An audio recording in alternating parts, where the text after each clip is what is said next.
मंदिरं तोडले नाही, उलट मंदिरं बांधले, अशा प्रकारची भूमिका अबू आझमी यांनी घेतली। मी हेच बोलतोय, मी तेच बोलतोय। आपण जरा जागेवर बसा।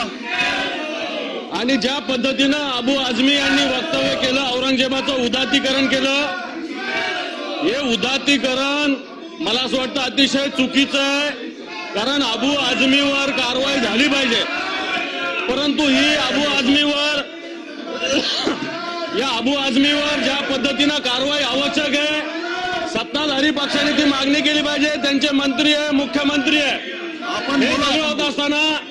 हे सगळं होत असताना सभापती महोदय, अबू आझमीवर कारवाई तर झालीच पाहिजे, परंतु असं होत असताना महापुरुषांचा अवमान करण्याची भूमिका सातत्यानं घेतली जाते।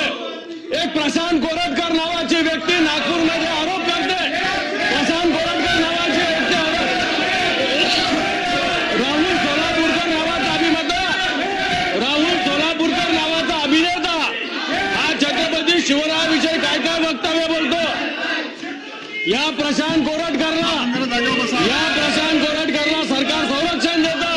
हा प्रशांत कोरटकर कोणाचा कार्यकर्ता आहे, कोणाच्या जवळचा कार्यकर्ता आहे। या प्रशांत कोरटकरने ज्या पद्धतीनं इतिहास संशोधक इंद्रजित सावंतांना धमकी दिलेली आहे, सभापती महोदय, इंद्रजित सावंत हे इतिहास संशोधक आहे, आणि या इंद्रजित सावंतांना ज्या पद्धतीने धमकी दिली, सभापती महोदय, प्रशांत कोरटकर असेल, राहुल सोलापूरकर असेल आणि अबू आझमी असेल, या प्रवृत्ती एकच आहे।